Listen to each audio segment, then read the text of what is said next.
Awesome. Welcome, everyone, and thank you for coming to our session on really the institutionalization of digital assets. I think we're going to try as best as possible to really look into seeing what is happening in the digital asset space from a institutionalization perspective, where the roles of these different players on the stage sit, and where we think the market is going as a whole.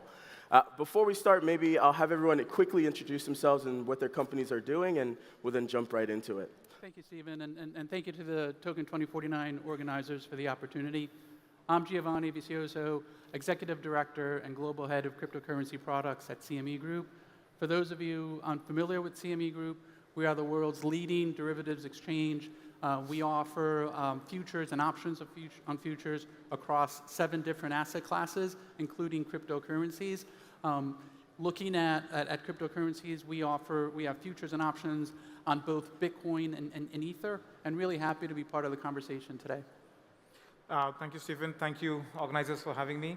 Pradi, most people here would be familiar with Temasek. Within Temasek, I lead our blockchain effort. It has 3 components. We do the usual direct investing, more at the mature stage. We do fund investing. That's our way of supporting the early stage crypto and non-crypto blockchain ecosystem. And then what we also do is in white spaces, we build our own startups. Awesome. Evgeny? Yeah, hi everyone. My name is Evgeny, CEO of Intramute. Intramute has been around the space for about 6 years. We are very active across 3 main verticals. It's centralized exchange trading, DeFi, and OTC. And overall, it's really great to be here. It's not the first time, it's not the last time. Hi, Chris Ryan. I'm at Galaxy Digital. I work in the asset management group. We have exposure across venture, passive, and active. I run our liquid token investments for the firm. Awesome. So over the past few years, I think we've heard a lot about this idea that digital assets, crypto in general, institutional players are going to come into the space, right? We've seen BNP Paribas, we've seen BNY Mellon, we've seen a number of other institutional firms come into the space, but I think there's always been questions of, is it real, right? And I guess the question is, where are the institutional investors and what role do they have to play in really creating a more institutional market in digital assets? And so, what is the role of the institutional investor in digital assets, and where are they really coming from? Yeah, and I think that those are great examples, say, of institutions, say, creating or participating, say, on the custody side. But in addition, say, to custody players, we also see firms now engage in conversations around the use of digital ledger technology, right?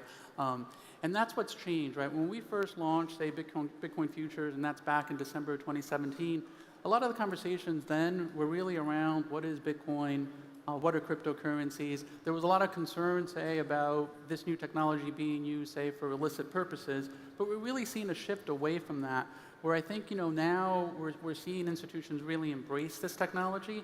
We've shifted away from concern, say, and speculative, say, interest in the space, to really now focusing on how do I use this, right? Yeah. Looking at our space, we've been involved really since 2016 when we launched in conjunction, say, with CF Benchmarks, a leading, say, benchmark provider and regulated UK FCA entity, and introducing the Bitcoin reference rate, which really is the basis of our futures contracts, right? We saw this market transition from averaging about 100 million or so a day when we first launched, to now we're trading across both our Bitcoin and Ether products over $3 billion per day.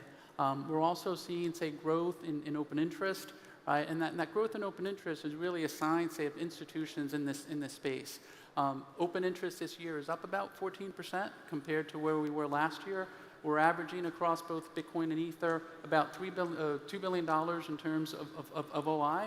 And then we also see the number of what are called, say, large open interest holders.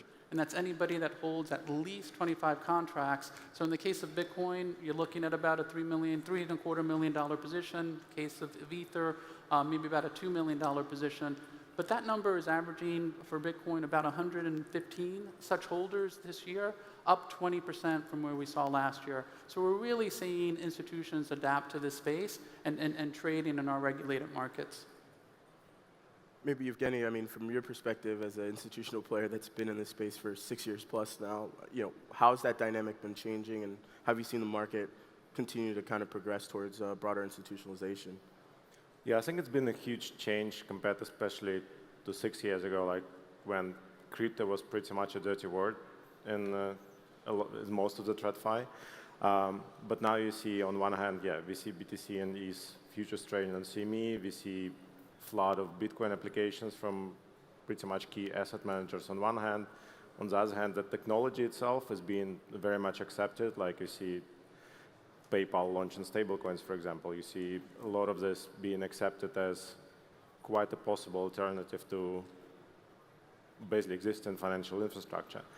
And on our side as well, we see, whilst before we primarily trade OTC with crypto natives, with some maybe like opportunistic family offices, we see more and more counterparties which are like just traditional TradFi institutions, traditional TradFi family offices, funds, what's not. So it's definitely been a very clear shift in perception of crypto as something legitimate. And I think once now that we got Bitcoin and Ethereum in this like legitimate stage, I think the DeFi tokens and like a lot of other things can be next. Yeah, I guess for Chris, talking about that institutional investment basis, what needs to be done for investor participation to really occur in the digital asset investment space? Yes, so what we see right now is that there's a bit of a diversion between what we see kind of in the East and the West. And a lot of it has to do with the more hostile regulatory approach that's been taken in the United States.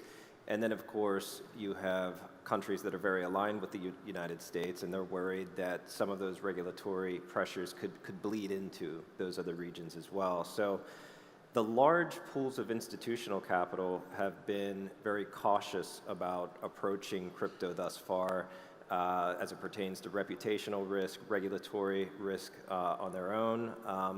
And so far, they get close, and then they kick the can down the road just a little bit further. To the point made earlier, on the family office side, the high net worth, where you might have a single benefactor or maybe a couple benefactors, the decision-making process is a bit easier. And if it doesn't work, you're not a public company, you don't have a ton of customers, it can be kind of hidden within a broader portfolio mix. But the risk of larger institutions making a misstep, in their opinion, is just too great still. So what we need to see is just a further development and further progress on the regulatory and even the political framework within the United States. As that eases, I think even allies to the US would start to ease back their own fears then that some of those views would be kind of incorporated into their own frameworks. Yeah. I mean, maybe from a regulatory perspective, right, Prati, you're here in Singapore, right, and we just talked about this dynamic between the East and the West. What are the regulators here, and obviously places like Hong Kong and what we've seen with VARA and Dubai, what are they doing that's substantially potentially helping enable some of the energy that we're seeing here in Asia in terms of digital assets? I mean, so from where we sit, we actually get the chance to look at it globally. Right. So we can actually see the so-called Western perspective and then the Eastern perspective.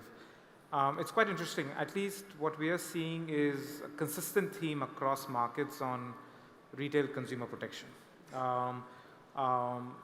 Interestingly, though, I think because a lot of the action is in the US and a lot of people are actually looking to the US regulators to set clear direction, what is a very clear theme in this part of the world is that institutional participation is quietly supported. It's really up to each of the institutions what policies, how do they want to approach it. Definitely more progress as far as putting regulations in place. So you saw these stablecoin regulations come out of Singapore.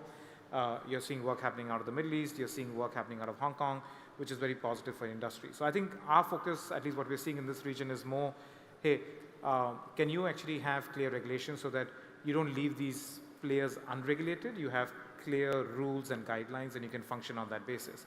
Also, interestingly, I think it's got to do with the demographics. The focus is also a lot on non-institutional use cases like gaming and entertainment. I mean, a lot of people here would have been in Korea for Korea Blockchain Week and would have seen the sheer amount of activity and the focus in those areas, which really means that we see a very balanced approach in Asia, where clear rules, regulations, if not there, a clear marker as to when will you actually get these so that you can function accordingly. And of course, listen, everybody's looking to the US to say Europe now has MiCA, UK is putting regulations, and then we'll follow suit from there. And just to add to that, like other positive developments, right? We talked about, say, Singapore Mass, but Hong Kong has also made some announcements as well, where now that market is allowing, say, retail exchanges to now offer products, right? In Hong Kong, we also see Bitcoin-focused ETFs in market. And when you look, say, at our market and what the flows that we're seeing, say, out of the APAC region, about like 10%, say, for Bitcoin, about 12% of our Ether futures volume is coming out of region. Just this past Monday, we introduced a Bitcoin reference rate based on say, the Hong Kong settlement, or the Singapore-Hong Kong settlement. It publishes at 4 p.m. Singapore-Hong Kong time. And that's really an index, providing, say, price discovery for any entities, for example, that are looking to price their portfolio or looking, say, to create additional ETFs or ETPs or OTC structures. I guess maybe this is for Chris and Evgeny. We've heard a lot around this idea of this Bitcoin ETF, right? BlackRock, right? Announcing they're looking into this, right? Is this a game changer for the broader industry in your mind? Does it move the needle a bunch? Is it overhyped? Is it insignificant? What does that really look like in your view? I think it's definitely overhyped on one side. To me, it's kind of inevitable. Like, it would happen sooner or later anyway. So right. I think what people potentially getting wrong is just like the timing of it, because it will, even when SEC ultimately approves all the stuff, it will still take some time for those products to be launched, to be approved, to be listed. Then it will take some time for asset managers to actually do allocations to them. So we are looking at least 6 months before we will start seeing first inflows into those products. But probably, like, more realistically, I think it's like 1 to 2 years actually. But yeah, like I said, it's ultimately inevitable. So it was always like destined to happen, I guess. So from that perspective, yeah, it's quite hard to say how much of it is priced in yet. But yeah. I think once we will see real inflows, that's when the demo broke. And it's a great development for the ecosystem, right? Because offering, say, a spot-based futures contract, spot-based ETF, sorry, that is just going to open up the market to additional players who aren't there now. So it's not, say, that a spot ETF is say, it's not a winner-take-all, right? I think there'll still be, the futures-based ETFs will still be in market, and there's pros and cons, say, to both. But I think overall, the ecosystem just grows, and I think that's positive for the industry. Yeah, I guess I'm a little bit more positive on the benefits that having the spot ETF will bring in the near term. Just back to my earlier comment, a lot of the institutions that I speak to would see the approval of a spot ETF on Bitcoin and Ether as a huge regulatory milestone that they can check off their box. Right. And it's almost helping to legitimize crypto as an asset class, and a lot less as kind of this potential rogue investment vehicle. So a lot of the feedback I hear is positive. I think on the other perspective, there is going to be a timing aspect from large institutions putting capital in. But let's be honest, I worked at BlackRock for over a decade. They are a great marketing machine. And one area of the market in the US that's been completely untapped is the wealth channel. Right. Getting products approved on the wealth channel across many of these large banks has been very, very difficult. Now you finally have wealth managers that are going to have a very easy and accessible way for investors and interested parties to get exposure to crypto in a very cheap manner as well. So before you get the larger institutions getting through their CIOs and making allocations on a passive basis to spot, I think you could have a much faster reaction in the wealth channel to help bridge that gap to those longer term decision processes at bigger institutions.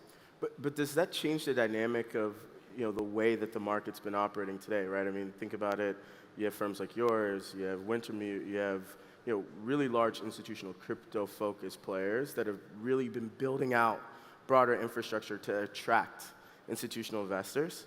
And then you have these large traditional institutional players that are coming into the market that in some way put a bit of a stamp on the market as a whole. Does it change the dynamic in terms of the approach that you guys will take to kind of broadly build out your business? Do you see it being more collaborative in a sense? What does that really look like for you guys? From my perspective, I think it's going to help in the other parts of the business that we're working on. Right. We have a partnership with Invesco, so we're kind of hoping that spot ETFs continue to make progress. But outside of that, there's a whole other ecosystem that isn't going to be touched by those two digital assets. Mm-hmm. And as investors are getting more and more comfortable with understanding digital assets, think of them as kind of like your intro into a new asset, and then you start to get more curious. You start to look at other opportunities, and as you continue to see more technological innovations, and people are like, well, how can I get exposure to that? Where I think we need to be taking advantage of is making sure that we're helping them get access to those other areas of the market that just aren't going to be captured by some of those spot ETFs. Prati, maybe I'll jump to you for a second, right? We're starting to see this dynamic of which products are being developed, right? We have these two camps, right? Maybe you call them, right? There's this kind of future forward camp in which there's DeFi, there is new protocols being developed, and then you have this other camp in which we're just trying to get to spot Bitcoin ETFs, right? Where do you think in the next, year or so, or what needs to happen for the institutional players to kind of move towards this secondary camp of looking at things like DeFi and these new protocols and enabling that in their portfolios? So I would sort of take this conversation now beyond spots, ETFs and spot-based ETF or futures. I mean, if you just step back and look from an institutional lens, I think there's a common theory that in each crypto bull run, you're tapping a different pocket of wealth.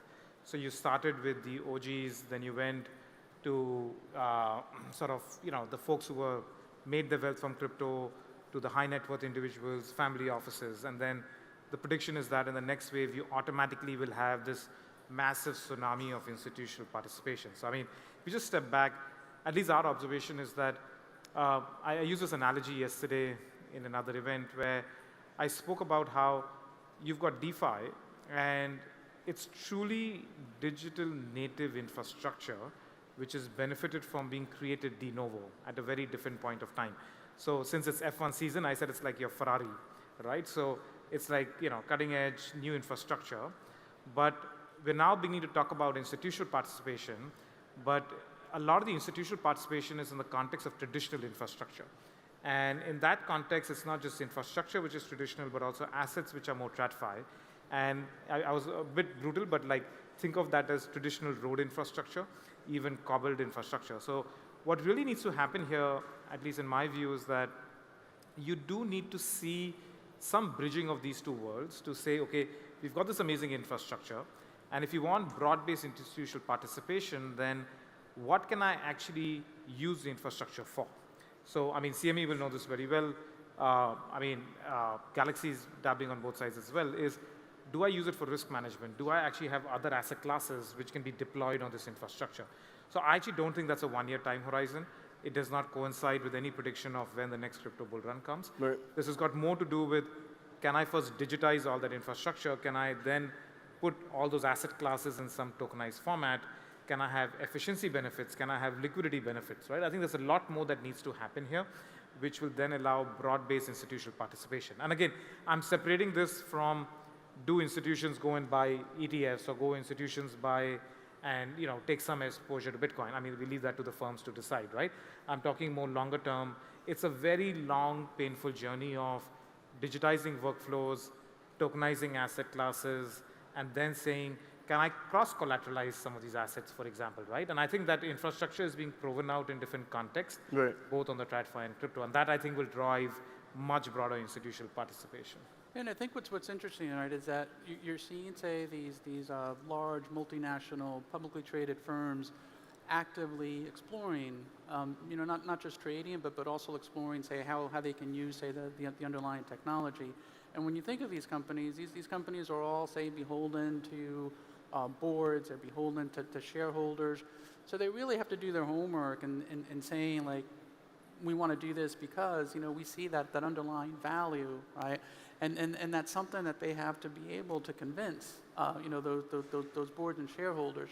So the fact that some of these firms are already like exploring in this space, they're doing so because they believe.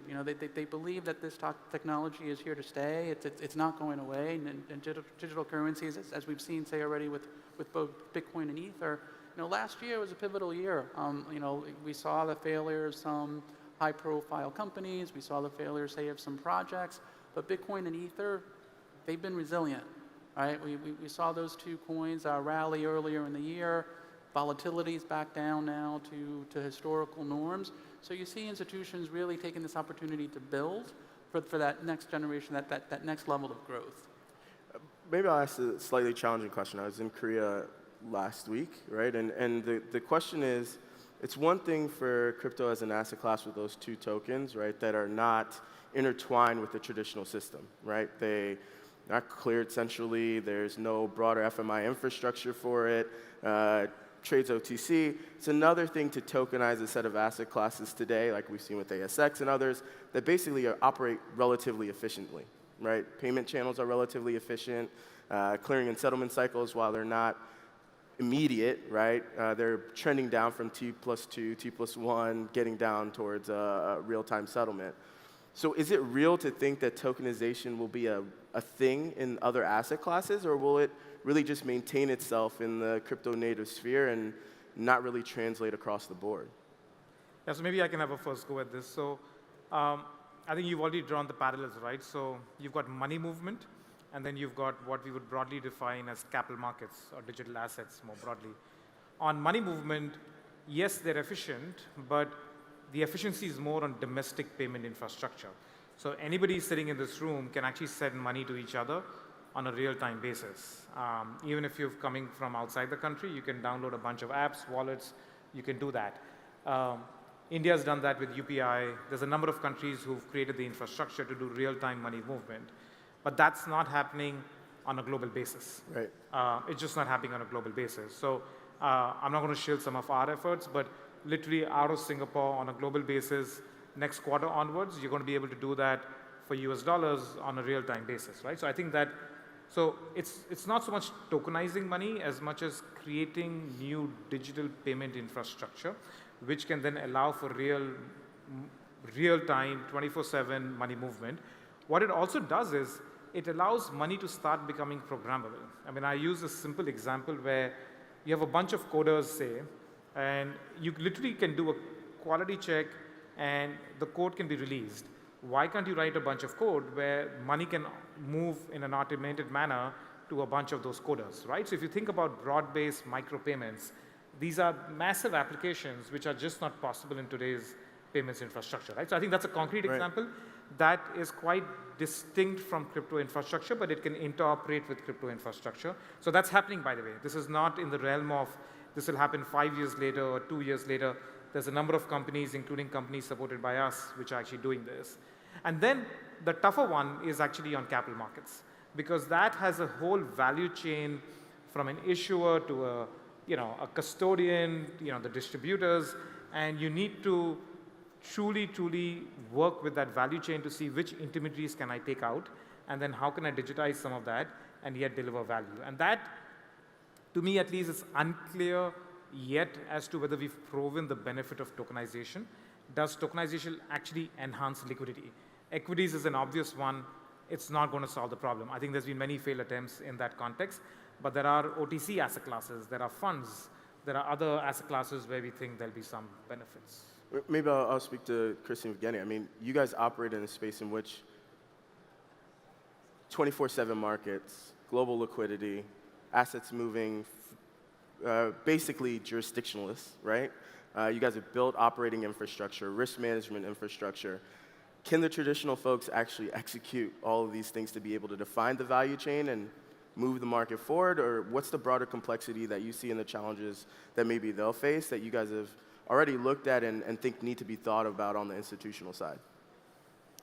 I could start, and I think Prati gave just a great, description of what's going on in tokenization. I think in kind of more developed regions in traditional finance, where you're not going to start looking for just an efficiency angle. You're probably going to start in the asset classes that are the most illiquid, because you don't take a liquid asset class and move it into an illiquid market space, which right now is the tokenization market space, because there's really not much of a market right now. But there's no harm in taking a very illiquid asset and tokenizing it, because you're not doing that at the expense of liquidity. And as we continue to build that out and build markets, I think what the traditional finance world will see is that there is a simplification process, there is an efficiency, there's a growing market, and it is providing that 24/7 capabilities. So it will take time. There are projections out there on how large the tokenization market will be, and it's probably going to be one of those technological adoption curves where it chugs along slowly, and then all of a sudden it starts gaining steam very, very quickly. That's what I think, and I think a lot of the traditional finance guys are going to wait until that point in time, until they have to make those changes, and then there's probably enough case studies of how people have done that along the way that they can do it in a much more efficient manner. Yeah, look, I mean, I'm coming from TradFi background ultimately, because prior to creating Wintermute, I was pretty much traditional market maker for 10 years, and basically operating, especially on the cash side of things, trading ETFs, for example, dealing with T+2, T+3 settlements, going through the pain of sending cash overseas to create and redeem, for example. It is efficient, but it's like nowhere as efficient as it can be if you put a lot of it on a blockchain rails. Like starting pretty much with stablecoins, like it can be such a massive catalyst for improvement settlements, for example, on CME, ultimately, because it's like you can actually do instant settlement. You don't need to rely on banks. That's like very clearly, an improvement. And the second aspect for me is general democratization of how people can access certain opportunities. Like if I want to get access to, let's say, US Treasuries at the moment, I need to have an account in a bank. I need to transfer dollars there. I need to instruct them to buy treasuries for me. I need to rely on them to actually do it in a segregated way that it's still safe. I cannot. It's a lot of steps, a lot of which are quite inefficient ultimately, and tokenization of assets can allow, and theoretically, for people to basically invest into those kind of like tokenized assets pretty much instantly. I'll ask another question. Does the ethos change, though, right, with the institutionalization of assets or digital assets compared to where we are today, right? If you think about what we see, right, you see this idea that different layer ones, different protocols, right, they're built and they go direct to the retail consumer, right? There are opportunities for retail consumers to participate in the growth of a market, right? When you then look at institutionalization, that dynamic slightly changes. Do you see this friction being a large friction point for kind of the continued growth of digital assets, or do you think these two components or these two ideologies can kind of coincide with each other and together move the needle forward, I guess? So, the way I think about it, right? I don't think that it's a winner take all. I don't think that DeFi, say, will take over, say, TradFi. I think both are going to coexist. For institutions to really adapt, say, to DeFi, I think more needs to be done, particularly on the regulatory front. I think those guardrails need to be there. There needs to be, say, more definition in terms of how these developers, how they should design these protocols so they actually work and can attract, say, that institutional participation. Yeah, I mean, I'll just take a crypto native example of something as simple as just key management. When you look at how individuals manage the keys versus institutions manage the keys when they interact with crypto assets, it's different. I think that persona of that customer is just different. So I don't think you can simplify this and say that institutions will simply go truly crypto native in the direct to consumer formats, right? I think any institution will need a certain set of safeguards, processes. Counterparty credit risk matters, right? I mean, it's just a fact. I don't think we can wish it away. Yes, there are issues with the banking system, but there are also issues with stablecoin issuing systems, right? So, I mean, I think practically what's going to happen here is more that you keep building interesting new technology on the crypto side. It's very useful in the context of crypto native assets, but you take the components of those that can then be transported over to TradFi world, and we use the best of class technology from there, but we also learn and how to interact with it, still have KYC, AML, and you're able to create this new infrastructure. The one thing I'll say on a very pointed basis, and we can have the privilege of saying this, is that it's not going to come with a single dealer platform. So there's not going to be this one bank suddenly, which other financial institutions suddenly trust. So it will still come from completely new infrastructure that gets created by fintech companies or crypto native companies, which are eventually used by TradFi players. Now, it may be with the backing as equity investors or as customers, but it's going to be completely new infrastructure, which will be utilized, right? And it marries sort of both parts in a good way. Yeah, I completely agree with that. And there's a lot of original crypto investors who are very much on this, decentralization is God path. But when you want to really scale a technology, you need safeguards in place for users. My view is that for crypto to really explode mainstream, you're going to have to introduce more centralization, let's call it at the app level, as opposed to the decentralized blockchain level. And what that does is that helps build trust with users that someone's got their back if something goes wrong, as opposed to a fully decentralized system where they're just worried that nobody's there to help them out. My view over the next 5 to 10 years is we're going to see more and more companies, corporations entering into crypto, and they're going to be sitting on top of decentralized blockchains, but they're going to have kind of that protective wrapper around the service of the product that they're offering that helps to really give that insurance clause to users and larger institutions that it's safe to use it and we've got your back. Yeah, to me it's more like I don't necessarily see it as a massive conflict or erosion of values. Like I fully agree it can be a massive catalyst for innovation in general and for increasing the user adoption, increasing the usability of these new technologies. To me, what's important is we continue to have a choice, and that whatever regulation comes in all the countries, they don't push everything to be in one centralized place, basically.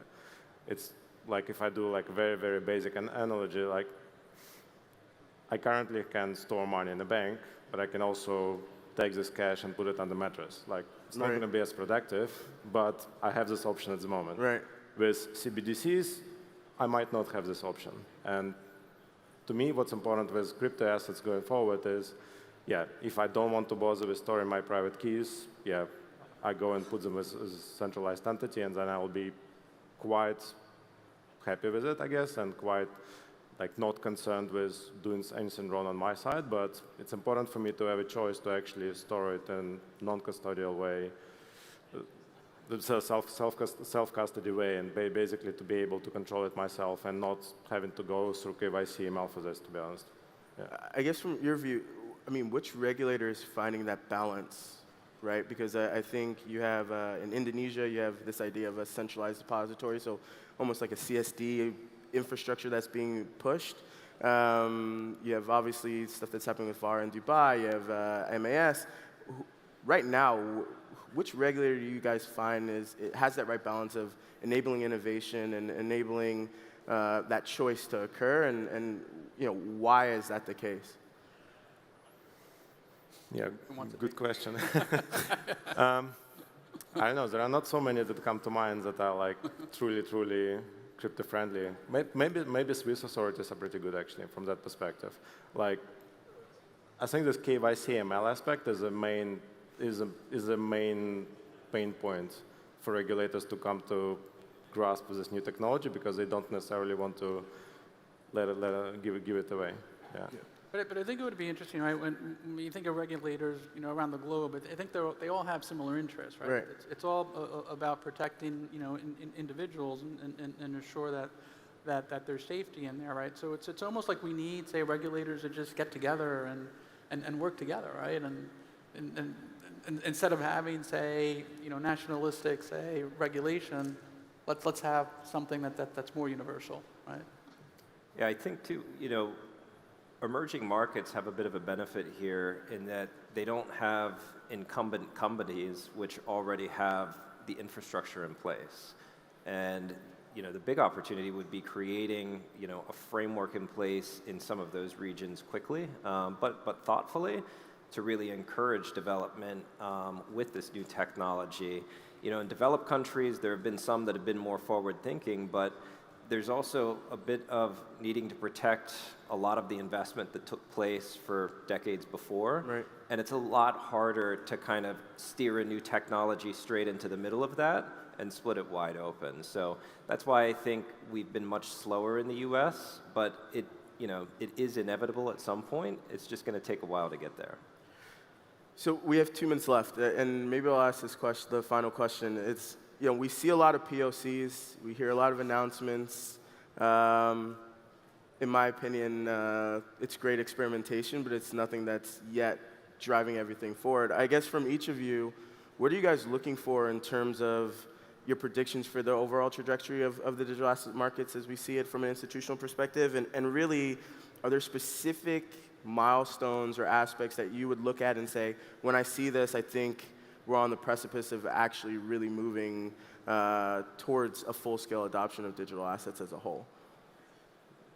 For me, it's having both Bitcoin and Ether spot ETFs in the United States. I think that would be a huge hurdle to overcome, and I feel pretty confident that that's really going to help open up institutional investor eyes to a broader crypto ecosystem and what the opportunity is. Evgeny? To me, I would say I mostly look at retail, I guess, and that would be making sure that onboarding into crypto is safe and secure, and you don't have all those horror stories with bored apes, for example. It's basically abstracting away this onboarding process as much as possible and make it safe. Yeah, so we've already commented on the crypto native products. So what I'd say is the marker to watch, and I said is money movement first. So you have stablecoins, already has product market fit in the crypto context. Right. How do you take fiat and provide similar functionality? To me, I would watch that as a marker.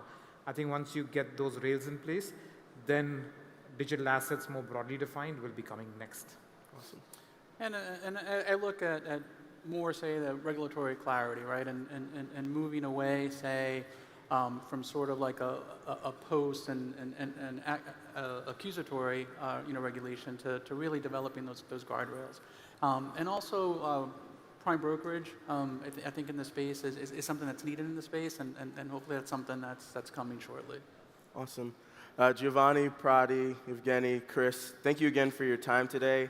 Thank you for spending time with us to really talk around the institutionalization of digital assets. Hopefully, a lot of the products that we're seeing here will be key pillars to the movement of this space moving forward. So thank you again very much for joining us today.